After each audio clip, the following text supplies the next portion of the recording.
Bien, pues vamos caminando ya hacia el final de esta 9ª edición del Seminario Internacional.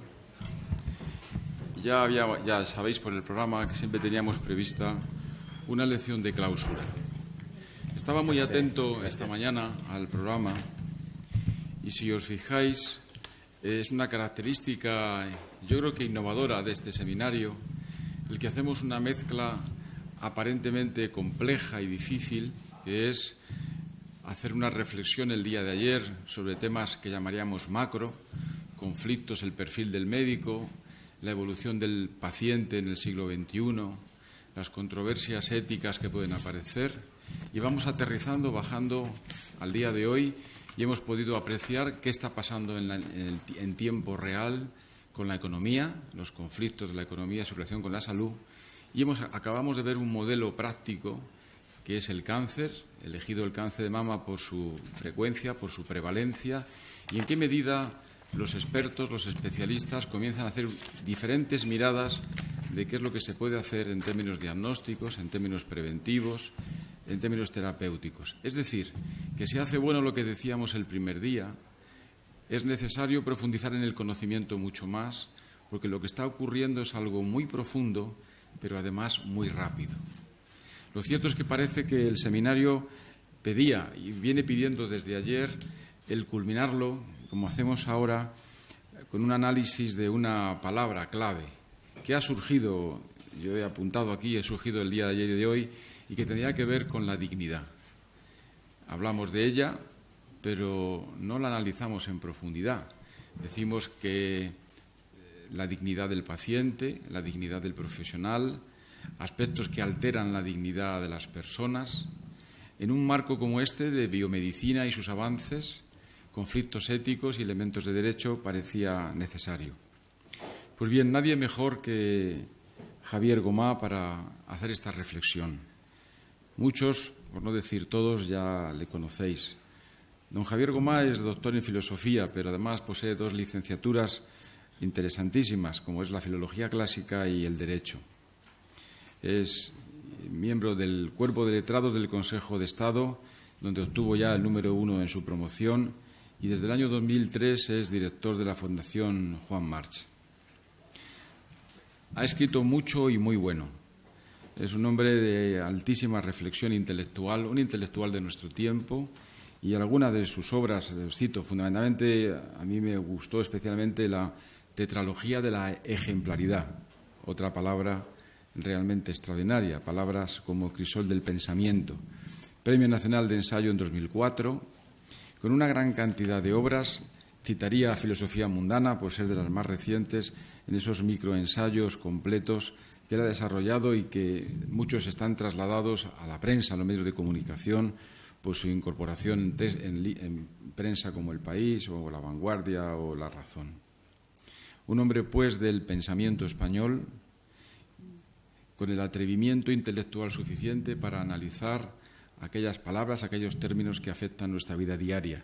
Filosofía mundana sería el término más bonito que él ha encontrado. Yo le quiero dar las gracias muy especialmente. Le quiero dar las gracias por él mismo, pero sobre todo cuando tuve la oportunidad de hablar con él y nuestro común amigo Antonio López Vega. Yo creo que Javier Gomá, en su agenda tan compleja, yo creo que tardó unos 15 segundos o 16 en decir sí, estaré allí con vosotros, al explicarle el contexto en el que trabajamos, el medio en el que nos movemos. Así que yo, Javier, te quiero dar las gracias de manera muy especial por dedicarnos este tiempo y por aceptar este reto de encauzar con criterio profundamente innovador el concepto, la meditación acerca de la dignidad. Así que tienes la palabra. Gracias, Fernando. Suelo decir al comienzo de las conferencias que el capítulo de gratitudes debe ser breve pero intenso. Gracias por invitarme, gracias por la presentación tan amistosa, gracias también por tener la oportunidad de dirigir unas palabras ante un público tan distinguido y gracias también por crear la ocasión de volver a la universidad donde obtuve esas 2 licenciaturas en edificios muy cercanos a este, uno enfrente del otro, y que me trae gratos recuerdos. La meditación sobre la dignidad. Hace un poco más de 2 siglos, Kant, en esa revolución copernicana que dijo él significaba su primera crítica, la crítica de la razón pura, llamó escándalo de la filosofía el que no hubiera ningún argumento convincente para demostrar la existencia de la realidad objetiva. La realidad objetiva está ahí, pero no la podemos demostrar de manera racional. Y recordando esa frase de Kant, escribí un artículo que respondía al encargo que me había hecho Fernando de hablar hoy con vosotros y madurando las ideas que, por otra parte, ya estaban germinadas en otros artículos y libros que había publicado. Escribí un artículo en El País con ese título, que es La dignidad, en el que decía que el escándalo de la filosofía 2 siglos después de Kant ya no era que no existiera un argumento sobre la existencia de la realidad objetiva más allá del yo, sino el escándalo era la ausencia de una auténtica filosofía y de un pensamiento sobre la dignidad a finales del siglo XX y principios del siglo XXI, siendo así que la dignidad es posiblemente el concepto más influyente y transformador que ha alumbrado la humanidad a lo largo del siglo XX, que está presente en todas partes, está presente en los tratados internacionales, en las organizaciones internacionales, en las constituciones políticas, en las declaraciones de derechos humanos, leyes, resoluciones judiciales, pero en otras disciplinas. Es un concepto permanentemente mencionado. Incluso esta mañana me han dicho que ha sido un concepto también recurrente, porque lo es también siempre que esté en juego la condición humana. Y pese a ello, no ha tenido en todo el siglo XX y en lo que va del siglo XXI un filósofo a la altura de la importancia de este concepto transformador. Y pongo como ejemplo por otra parte, meritorio y estimable libro, el Diccionario de la Filosofía de Ferrater Mora, que publicó allá en los años 70-80, aunque ha tenido muchas ediciones, y que ni siquiera abre una entrada al concepto de dignidad, como si la filosofía no tuviera nada que decir sobre la dignidad. E incluso el movimiento de los indignados que se generó en España hace algún tiempo era un movimiento que estaba basado en un concepto que nadie sintió la necesidad de definir previamente.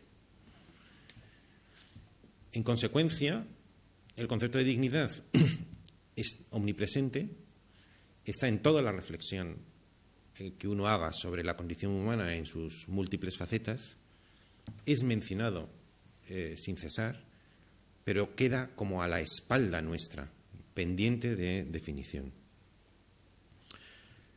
Otra cosa es la historia de la dignidad. Existen muchas monografías sobre la historia del concepto de la dignidad, que normalmente tiene como pasos obligados la mención a los estoicos, la mención al mundo romano, singularmente Cicerón, los atisbos de dignidad con este nombre o con otro en el pensamiento bíblico, la dignidad en los padres de la Iglesia, que normalmente es una reflexión teológica sobre la dignidad en Santo Tomás, también es un lugar muy habitual dentro de las historias de la dignidad, y finalmente, como 2 cumbres, el concepto de dignidad en Pico de la Mirándola, a finales del siglo XV, y el concepto de dignidad en Kant.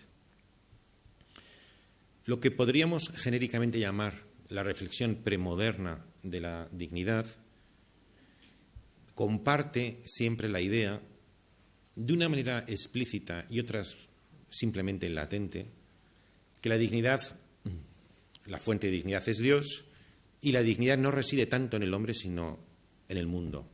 El mundo es majestuoso, el mundo para algunos es eterno, y si no es eterno es obra de Dios. Para los griegos es eterno, para los judíos no es eterno, sino creado, pero a imagen, hechura, con la impronta de su creador. Y así como Hegel dijo en un momento muy destacado de su fenomenología aquello de la verdad reside en el todo, Aquí podríamos aplicar el esquema de la frase para decir que en la época premoderna la dignidad reside en el todo de la creación, en el todo del mundo, siendo el hombre o la mujer el más distinguido dentro de la distinción genérica del mundo, pero con una dignidad que es algo así como una reverberación de Dios en el mundo o un reflejo de la dignidad que reside en el mundo. Pico de la Mirandola es en sí mismo ya un comienzo de transición, porque él dice que, en efecto, el hombre, la mujer, es de todas las entidades creadas la que está dotada de mayor dignidad, de todas las cosas creadas, insisto, pero introduce un elemento que acabará siendo decisivo, y es que su dignidad no reside en el hecho de ser como los otros miembros de la naturaleza, sino que reside justamente en su libertad. De manera que si durante los siglos anteriores la dignidad era un atributo de la naturaleza de la que participaba en grado eminente el hombre, con Pico de la Mirandola la dignidad verdaderamente, distintivamente humana ya no es la dignidad de la naturaleza, sino la dignidad de ser como Dios, original, creador y libre. Dice él, voy a citar literalmente, dice él que escribe esa carta, porque es una carta, porque ya sabe por qué el hombre es el más afortunado de los seres animados y más dignos de admiración de todos, y cuál es exactamente el lugar que le es propio en la jerarquía del universo.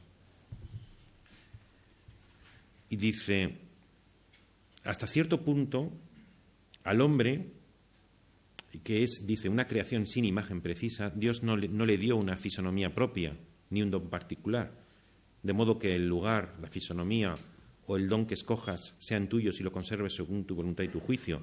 La naturaleza de todas las otras criaturas, dice Pico, de la Mirandola ha sido definida y se rige por leyes prescritas por mí. Le dice Dios al hombre, tú, que no estás constreñido por límite alguno, determinarás por ti mismos los límites de tu naturaleza, según tu libre albedrío, en cuyas manos te he confiado. Te he colocado en el centro del mundo para que desde allí puedas examinar con mayor comodidad a tu alrededor que hay en el mundo. Ya no es, como antes, un miembro distinguidísimo de la naturaleza, sino un elemento excéntrico de la naturaleza que se distingue del resto de los entes naturales porque está dotado de un atributo que es más bien divino que natural, que es la creatividad, la libertad, la originalidad. Y es a partir de Kant, en el siglo XVIII, cuando la dignidad empieza a asumir ese torso, esa apariencia estrictamente moderna y supera miles de reflexiones sobre la dignidad premoderna. Y las tres características que, a mi juicio, tiene la dignidad a partir del siglo XVIII y que la hacen una dignidad moderna, por contraste por la anterior, son las siguientes. La primera, la dignidad como propiedad inmanente de lo humano, sin más fundamento que la humanidad misma, a la luz del convencimiento, expresado, por ejemplo, un poco después por Tocqueville, de que ahora nada sostiene ya al hombre por encima de sí mismo. Esto no significa tener o no confesión religiosa, sino, con independencia de la confesión religiosa, es la afirmación de que la dignidad reside en la condición humana sin que se la atribuya a nadie. Por tanto, es inmanente a lo humano, a diferencia de lo que ocurría con la dignidad premoderna. En segundo lugar, es una dignidad convencional. No podemos decir que viene dada por la naturaleza, sino que somos los hombres quienes nos reconocemos unos a otros mutuamente la dignidad. Es decir, mutuamente, aunque parezca un juego de palabras, nos concedemos por contrato un valor incondicional. Nadie, ni está inscrito en las letras de la naturaleza, ni en una revelación divina, sino que unos a otros nos concedemos por convención, por ejemplo, una constitución, un valor que, sin embargo, es incondicional, que excede cualquier pacto o cualquier contrato. Y aunque resulte paradójico, el torso particular de la dignidad moderna mueve con estos dos polos. Nos lo concedemos mutuamente, por contrato, pero reconociendo en el contrato que es superior a cualquier contrato. Es inherente al hecho de ser humanos. Y el tercer rasgo verdaderamente singular de la dignidad moderna, por contraste al anterior, es que es una dignidad universal. Porque en el pasado había dignidades humanas. Incluso la palabra se suele utilizar para referirse a las diferentes jerarquías, por ejemplo, en el ámbito eclesiástico, las dignidades. Y la raza, o el género, el sexo masculino o femenino, o la edad, o la religión, o la cultura, o la cuna, o la educación, o el dinero, conferían diferentes dignidades en la cosmovisión antigua. Mientras que algo que será genuinamente moderno es que ya solamente reconocemos una dignidad, siempre la misma y universal. Y sobre estos tres factores voy a insistir un poquito más en los minutos que siguen. La primera característica, la de que es una dignidad inmanente a lo humano, fue defendida como campeón de esta idea precisamente por Kant, que es el gran filósofo de la dignidad moderna. No de las tres características, como ahora argumentaré, pero sí el gran campeón de la primera característica. Él mantiene que él propone el ideal del hombre moderno o de la mujer moderna, que es el ideal del agente o de la entidad éticamente autónomo, frente a la época anterior en que otras instancias jurídicas, económicas, sociales o religiosas imponían unas reglas al sujeto moderno. Kant establece como ideal en que el sujeto moderno, el verdadero ciudadano, es una persona autónoma, literalmente, que se concede leyes a sí mismo, que es autolegislador, y que nadie hay por encima de lo humano que le establezca reglas en su comportamiento. Y él dice que el fundamento de esa autonomía es justamente la dignidad. Lo dice en la primera crítica, insiste en ello en la segunda crítica. Y fijaos qué distinción tan sutil. Dice él, no es propiamente la moral, la doctrina de cómo nos hacemos felices, que había sido la idea fundamental de la ética, por lo menos desde Aristóteles. La ética es el arte de llegar a tu finalidad. Y al llegar a tu finalidad como ser humano, como miembro de tu especie, eso te produce una perfección que definimos como felicidad. Y dice Kant, no es propiamente la moral, la doctrina de cómo nos hacemos felices, sino de cómo debemos llegar a ser dignos de ser felices. Seamos felices luego o no, es algo que a él no le interesa. Lo genuinamente moderno no es ser felices, sino ser dignos de ser felices. Y ese hacernos dignos de ser felices sería el fundamento del sujeto autónomo, del sujeto moderno, y la verdadera entraña de la nueva ética. En otro momento, Kant distingue entre las cosas que tienen precio y las cosas que tienen dignidad.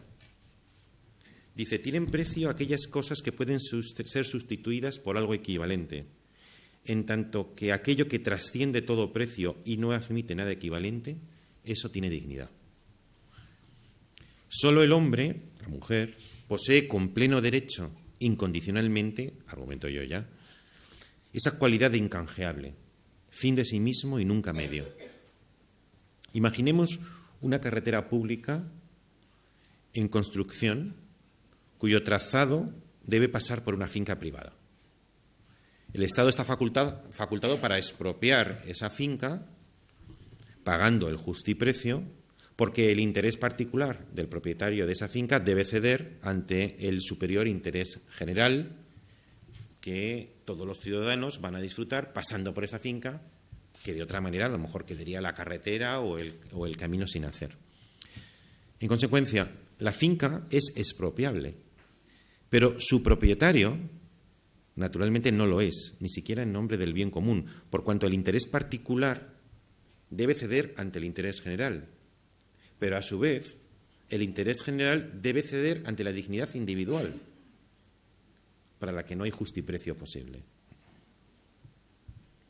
Podría definirse en una primera aproximación la dignidad precisamente como aquello inexpropiable que hace al individuo resistente a todo. Definición que a mí me gusta, esa de la dignidad como resistencia. resistente al interés general y al bien común, lo acabamos de mencionar, pero es también el principio con que nos oponemos a la razón de Estado.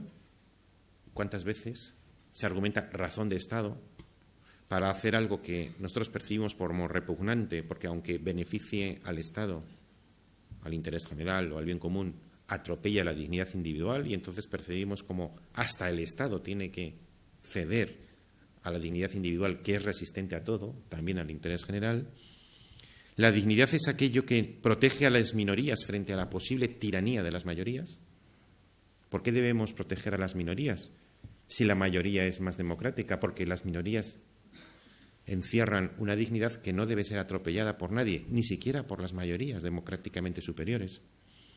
Y también la dignidad es aquello que niega al utilitarismo la ley de la felicidad del mayor número. ¿Sabéis que el utilitarismo es aquella doctrina que dice que es más razonable aquellas medidas que favorecen la felicidad del mayor número? Y la dignidad es aquello justamente que estorba la felicidad del mayor número, porque no cede, aunque sea individual, al beneficio de ese mayor número. Y aun cuando el concepto de dignidad no resuelve todos los dilemas morales que normalmente se plantean, ilumina algo la reflexión sobre los dilemas morales. Si consultáis, si veis esos dilemas morales que en cualquier lugar aparecen, esas listas de dilemas morales, el avión secuestrado, el guardaagujas, aquí he puesto algunos, el dilema del tranvía. Muchos de ellos, el dilema consiste en qué pasa si va un tren y tú sabes, por ejemplo, aquí hay uno que es el hombre obeso, que si tiras a un hombre gordo encima, delante o te libras de ese hombre gordo, pues el tren que iba a descarrilar deja de descarrilar. ¿Puede uno sacrificar la vida de un hombre obeso si con ello el tren no descarrila? Pues uno diría, hombre, la felicidad del mayor número te dice que mejor que se salven 20 a que se salve solamente uno. Y sin embargo la doctrina de la dignidad ilumina. Si imaginamos el caso del secuestro, tantas veces ha ocurrido, se secuestra un avión y los secuestradores comunican que, salvo que entreguen a una persona, a un terrorista de su banda encarcelado por el Estado, si entregan a ese terrorista, liberarán a todos los secuestrados. Caso contrario, liquidarán a todos los ocupantes de ese avión, que son 257. Entonces, una primera aproximación supuestamente racional diría, bueno, pues entregamos al terrorista porque es 1 frente a 257. Y sin embargo, ese principio utilitarista queda contradicho por una reflexión sobre la dignidad que hace que nadie nunca puede ser sacrificado. El ejemplo es mejor si en vez de la entregar hay que sacrificar a un terrorista, sacrificado en beneficio de otros, aunque desde el punto de vista de los grandes números uno pudiera pensar que es mejor que muera uno a que mueran 257. He dicho, la primera característica era la reflexionada por Kant, que es la de que la dignidad es inherente a lo humano, es inherente a la acción humana, pero quedan las otras dos. El concepto ilustrado de dignidad, que es el que representa como gran campeón Kant, experimenta una mutación extraordinaria en el siglo XX a consecuencia de su democratización. Porque en Kant la dignidad todavía conserva ciertos resabios aristocráticos al presentarla dependiente de nuestra racionalidad moral, que excluye en la práctica muchos casos. Es decir, Kant todavía considera que lo que nos hace dignos es nuestra condición de agentes morales. Y somos dignos en la medida que somos morales. Cuando la gran intuición que se tiene durante el siglo XX es que la dignidad ya no emana de nuestra conducta moral, sino que es incluso anterior a nuestra conducta moral. Y que incluso las personas inmorales son poseedoras de dignidad. Y en consecuencia ya no hay una aristocracia de la dignidad que corresponde a determinadas personas ejemplares o determinadas personas bondadosas o determinadas personas virtuosas, sino que en el siglo XX se produce una intuición que es la de que todas las personas, por el hecho de serlo, están dotados de una dignidad incondicional.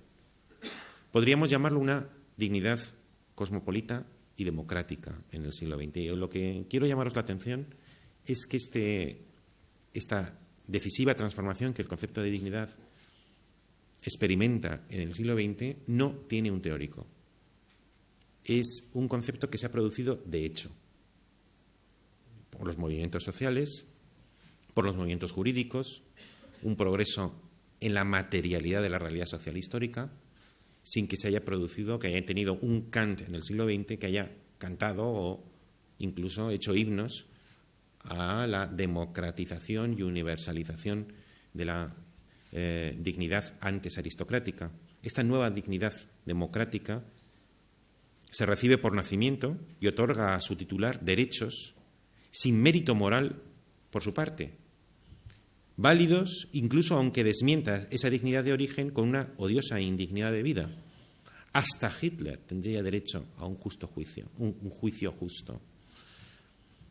Hasta el ser más abominable y que haya con su vida desmentido una y otra vez la dignidad de origen, incluso esa persona está dotada de dignidad.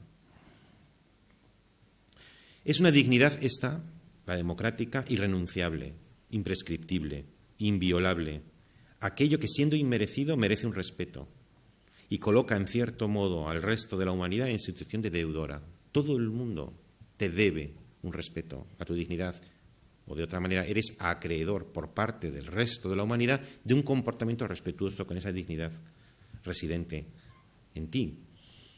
Es una dignidad única, universal, anónima y abstracta, porque prescinde de las determinaciones, la cuna, el sexo, la patria, la religión, la cultura o la raza, en las que se fundaban anteriormente el surtido variado de dignidades. De manera que en el siglo XX hemos sentido todos la convicción, no teorizada, pero hemos sentido toda la convicción de que lo humano posee una dignidad que trasciende las anteriores determinaciones. Si eras eclesiástico, si eras príncipe, si eras rey, si eras sirviente, si eras alfarero, si eras mujer, si eras niño, si eras conquistador. Eso te confería un surtido muy variado de diferentes dignidades y hoy esos elementos determinantes y esenciales que te constituían en más o menos digno quedan convertidos en accidentes respecto a lo sustancial, siendo lo sustancial lo humano, que abstrae de esas determinaciones concretas y por eso decimos que es una dignidad universal, anónima y abstracta. Y una dignidad cosmopolita, la misma, por igual, para todos los hombres y mujeres del planeta. Porque se nos hace una verdad evidente que nadie es más que nadie y que, como dijo Juan de Mairena, el famoso personaje creado por Antonio Machado, por mucho que un hombre valga, nunca tendrá valor más alto que el de ser hombre. Esta dignidad democrático-cosmopolita es algo así como un fondo sagrado. Y el fundamento último de esa dignidad es justamente la conciencia de nuestra vulnerabilidad. Es un bien sagrado sobre un soporte frágil y expuesto, nuestro cuerpo, expuesto al peligro de ser atropellado por los demás. Se trata de un coto privado y es válido para todos por igual porque todos estamos igualados en la condición mortal que compartimos. Y si antes había una gran diferencia entre Salomón, el rey de los judíos, y el último siervo, y a esa diferencia se le atribuía una diferente posición en el mundo, hoy sabemos que por debajo de Salomón o de su último siervo reside algo que los dos comparten, y es que viven y envejecen. Por tanto, son de condición mortal, y eso es lo que de verdaderamente hace que resida en ellos una misma dignidad que, como digo, trasciende rasgos que antes podían ser, era el rey de un imperio, el otro era una persona que tenía existencia precaria, Pero eso ahora lo contemplamos como accesorio verdaderamente al sustantivo, que es que los dos son de condición mortal y en eso hacemos residir su dignidad.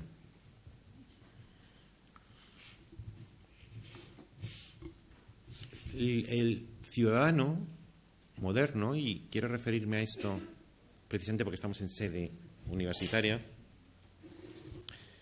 debe ser formado de dos maneras. ¿Cuáles son las dos finalidades de la universidad?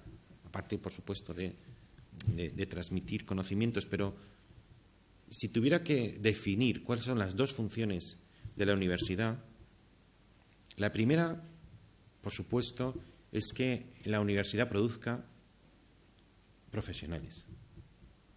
Es decir, personas competentes en una determinada profesión u oficio. Ojalá de esta facultad, por ejemplo, salgan excelentes médicos y que desarrollen con amplio dominio de su oficio sus funciones y por esas funciones desarrollen una prestación a la que normalmente asignamos precio, siguiendo la terminología de Kant, y con ese precio obtengan unos ingresos con los que se ganen honestamente la vida. Es decir, habría ahí una equivalencia de conceptos que son profesionales, obra o prestación bien hecha, sometida a precio, y el profesional se gana la vida. Y es mucho una sociedad compuesta por profesionales, con buenos profesionales, que sean capaces de ganarse decentemente la vida ejerciéndose su profesión, una profesión a la que ponemos precio.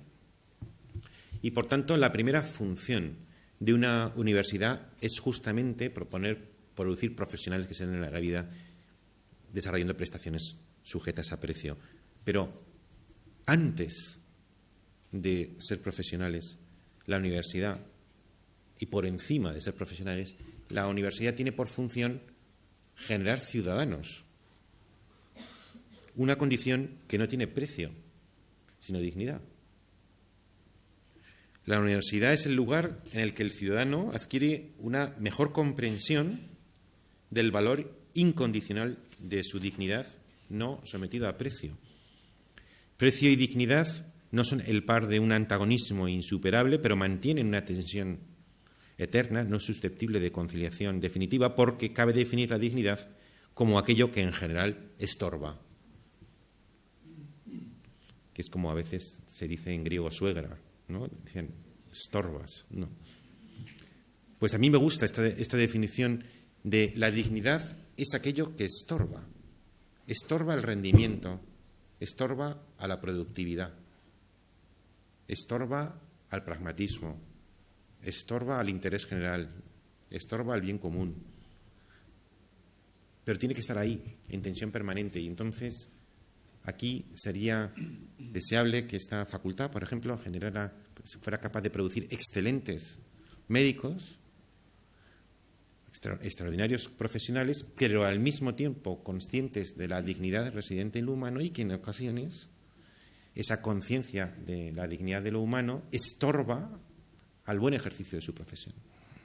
Si por el buen ejercicio de la profesión entendemos aquello que le va a producir mayor productividad como médico, mayor rentabilidad como médico, mayor precio como médico, y esa tensión entre el precio de los profesionales y la dignidad de los ciudadanos es algo que está permanente en el corazón humano y que además no puede ni probablemente debe nunca conciliarse, sino que es una especie como de juego en la que tenemos que asumir como inherente o como formando parte ineludible de lo humano.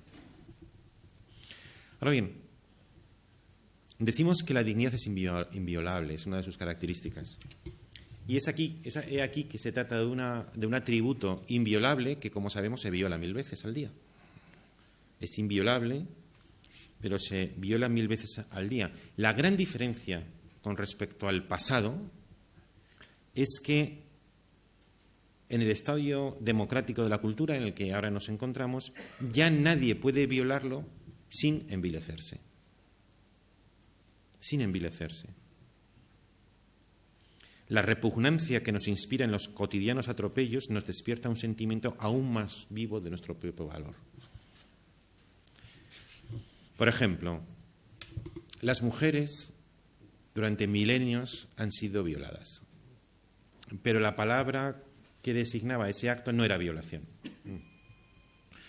O bien no había palabra para designar ese acto, o bien era algo asumido como formaba parte de los derechos del varón, o de la educación del señorito, o del señor feudal, y formaba, como digamos, como unas servidumbres inherentes a la condición de ser mujer y, por tanto, sujeta a la posición predominante del varón. Hoy hay violaciones, por desgracia. Pero la diferencia es que hoy consideramos que son atropellos a la dignidad. Y consideramos que nadie puede violar sin cometer un atropello y sin envilecerse individualmente. Esto significa un cambio en términos morales decisivo. Y la pregunta que os propongo, que haré apenas me dará tiempo a responderla, es: la democracia liberal en la que nosotros vivimos lo he argumentado muchas veces, quizá alguno de vosotros lo haya oído por ahí, y es fácilmente demostrable, es el éxito colectivo más importante de la historia universal, y no solo en términos materiales, sino principalmente morales. Y la pregunta es: ¿por qué, si la democracia liberal en la que todos vivimos es el éxito colectivo más destacado de la historia universal, por qué crece el descontento? ¿Por qué la tonalidad afectiva de nuestro tiempo es el descontento, aquello que Freud llamaba el malestar? ¿Por qué cunde el malestar? Si vivimos en la época que más ha progresado, no solo en términos materiales, sino sobre todo en términos morales, en comparación con el resto de la historia universal y el resto de los pueblos del planeta. ¿Por qué? Hay posibles respuestas a esta, pero yo os propongo una, y es que cuanto más elevada y más amplia es la autoconciencia de nuestra propia dignidad, mayores y más graves y más insoportables nos parecen los atropellos a esa dignidad, y mayor y más colérica es nuestra indignación por esos atropellos. Fijaos, en España, hace no más de un siglo, las familias normalmente tenían que soportar una mortalidad infantil crecidísima. Era muy frecuente, y cualquiera de vosotros que consulte si lo tiene un abuelo, pues dirá que tenía 2 hermanos que se murieron al nacer o a los pocos años de nacer, y formaba parte de la deportividad de la vida el aceptar ese índice altísimo de la muerte infantil. Hoy nos indignamos porque en la Constitución se dice que todo ciudadano tiene derecho a una vivienda digna. Y la ausencia de vivienda digna genera nuestra indignación. Hace 100 años la preocupación era la mortalidad infantil, aparte que la esperanza de vida podían ser 50 o 60 años. Hoy es la ausencia de vivienda, y es posible que estemos más indignados hoy por la ausencia de vivienda que hace 100 años por la mortalidad infantil. Y eso que el progreso material y moral entonces ha crecido enormemente. Pero al crecer nuestra conciencia de la dignidad residente en nosotros, los atropellos a la dignidad nos parecen simplemente insoportables, y crece el malestar. Por ejemplo, os invito a que reflexionéis sobre el fenómeno de los refugiados. El fenómeno de los refugiados ha producido una gran indignación universal, dirigiéndonos a las organizaciones internacionales o hacia los Estados, nuestra repulsión por la situación en la que ellos se encuentran, y con motivo. Pero yo os digo que la indignación por los refugiados indica un progreso moral de las sociedades modernas que no ha existido antes, porque desde el aurora de los tiempos la gente no se preocupaba, no se ponía en el lugar del otro, del extranjero, del que vivía en otro continente, en otra cultura, en otro estado, que eran seres simplemente sin derechos, ya no digo sin dignidad. Y el hecho de que ahora pensemos, nos sentemos interpelados por un individuo que vive en Siria y que intentan entrar en nuestras fronteras y que su situación genere nuestra indignación, eso es un progreso moral incomparable. Nunca había ocurrido eso antes en la historia universal. En consecuencia, de igual manera que me gusta decir los hechos que producen nuestro escándalo, cuando se produce, por ejemplo, un caso de corrupción y nos escandalizamos, los hechos que producen nuestro escándalo son malos, pero el hecho de escandalizarnos es bueno, porque indica que tenemos un ideal de ejemplaridad alto en nuestra conciencia. De igual manera digo que aquellos hechos relacionados con los refugiados que nos indignan son malos, pero la buena noticia es que nunca antes había producido una indignación que podríamos llamar igualitaria, democrática y cosmopolita, atribuyendo a cualquier persona, aunque sea de otra religión, de otra lengua, de otra cultura, de otro continente, la misma dignidad que nos atribuimos unos a otros aquí. Y voy a terminar con 2 comentarios más. Casi esto ya es de orden no sociológico ni filosófico, sino casi ontológico. Y es que antes decía, bueno, la dignidad es inviolable, pero es violada todos los días 1000 veces. Pero junto a las violaciones a mano airada de otras personas, de otros ciudadanos, está lo que podríamos llamar el atropello o la indignidad de nuestra condición mortal, del hecho de que tengamos que morir. El sentido, la muerte que esfuma todo sentido absoluto a la vida humana. Hoy todo el mundo quiere dar sentido a su vida, pero eso del sentido a la vida es un concepto reciente, porque durante milenios, durante toda esa época de la premodernidad hasta el siglo XVIII, la gente no buscaba sentido a su vida, porque era demasiado evidente el sentido de su vida. Emanaba de la posición en esa jerarquía del mundo que antes hablaba Pico de la Mirándola. El mundo estaba perfectamente jerarquizado.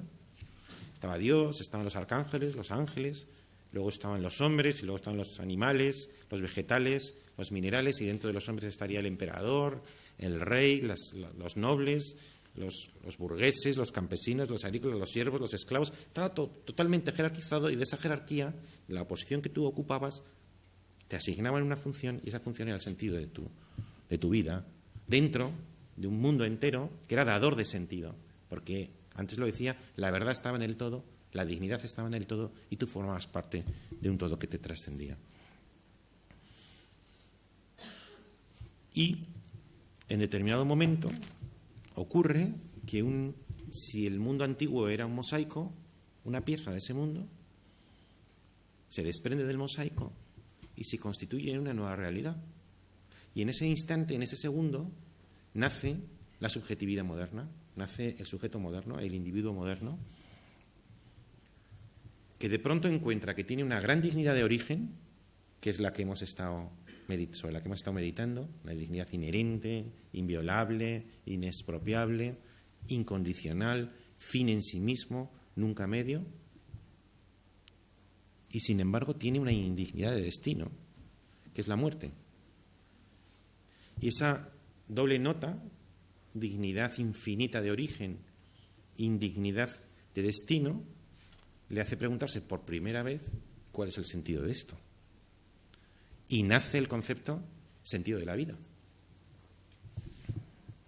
Porque, dicho de una manera un poco, si queréis, excéntrica, se puede argumentar que la muerte es un invento moderno. Porque antes, en esa larga premodernidad, por supuesto, los hombres y las mujeres morían. Pero en la muerte era un accidente, moría un hombre, moría una mujer, peor para él, peor para ella, pero el mundo, después de esa muerte, seguía siendo tan hermoso, tan majestuoso, tan radiante y tan glorioso como antes. En consecuencia, la muerte era una cosa que le pasaba a la gente, pero que verdaderamente no afectaba, no era un elemento fundamental. Pero claro, cuando esa pieza del mosaico se emancipa y siente que la dignidad de origen para la que ha despertado un sentimiento extraordinario está, sin embargo, destinado a una indignidad de destino, la muerte empieza a ser todo y desbarata el sentido de las cosas y nos aboca a algo así como un nihilismo. Y qué paradójica condición la nuestra, la de los hombres, dotados de una dignidad de origen y abocados extrañamente a una indignidad de destino. Cada uno de nosotros experimentamos en carne propia la contradicción de un mundo que con una mano nos concede el gran premio de la dignidad individual, último y supremo estadio en la evolución de la vida, pero luego con la otra mano nos lo revoca, ese premio, reservándonos la misma indigna suerte que al resto de los seres menos evolucionados. Es decir, si por un origen tenemos esa dignidad extraordinaria, cuasi divina, sin embargo, en cuanto al destino, se nos reserva lo mismo que al mosquito. Y esa cosa entre divinidad de origen y mosquito de destino hace nuestra condición una condición particularmente trágica. Y termino con una máxima que ya la anticipaba en el artículo. Demasiado conscientes de esta dignidad metafísica última, la muerte, la felicidad como tal, como ideal antiguo, es una posibilidad que ha quedado postergada para nosotros, los seres contemporáneos. Por encima de ser feliz está el ser individual. El mundo no tiene sentido, pero tiene dignidad. O quizá deberíamos decir que la dignidad, preservar la dignidad, respetar la dignidad, es el nuevo sentido. Siempre quedará a nuestro alcance, en cualquier circunstancia, por difícil que se presente, el obrar conforme a esa dignidad que ya hemos intuido y probado. Quien no sepa ser feliz podrá, por lo menos, sobrellevar su infelicidad con dignidad. Hay razones para temer cuanto en el mundo de la experiencia hace que la vida deje de ser buena o gozosa. Pero aun esta existencia desdichada podrá ser digna de ser vivida y desde esta perspectiva nada hay que temer en el mundo que le impida al hombre y a la mujer vivir dignamente si así lo decide. Entonces digo, por encima de ser feliz está el ser individual. La inmensa mayoría de las personas, siempre hay excepciones, si le ofrecieran beberse una pócima, un elixir que le garantizara ser feliz, pero de una manera no individual, de una manera robotizada, preferirían su desdicha individual a una felicidad robotizada. Os lo pregunto también, ¿eh? ¿Qué preferís? ¿Ser desdichado a vuestra manera o ser felices de una manera abstracta, de una manera impersonal? La mayoría de la gente hoy, por la conciencia que tienen de que ser individual está por encima de ser feliz, prefieren ser desdichados a su manera, y yo también. Lo nuestro ya no es ser felices, sino, como dijo Kant, ser dignos de ser felices. Lo nuestro es dotar a nuestra vida individual de una forma insustituible, para que así nuestra muerte sea verdaderamente un atropello intolerable. Que resulte manifiesto para el mundo que nuestra muerte constituye una objetiva pérdida, una destrucción absurda y sin sentido, una visible injusticia, una indignidad. La máxima que guiará nuestras vidas a partir de ahora será: compórtate de tal manera que tu muerte sea escandalosamente injusta. Muchas gracias. Muchas gracias. Muchas gracias. Muchas gracias. Muchas gracias. Muchas gracias. Muchas gracias. Muchas gracias. Muchas gracias. Muchas gracias. Muchas gracias. Muchas gracias. Muchas gracias.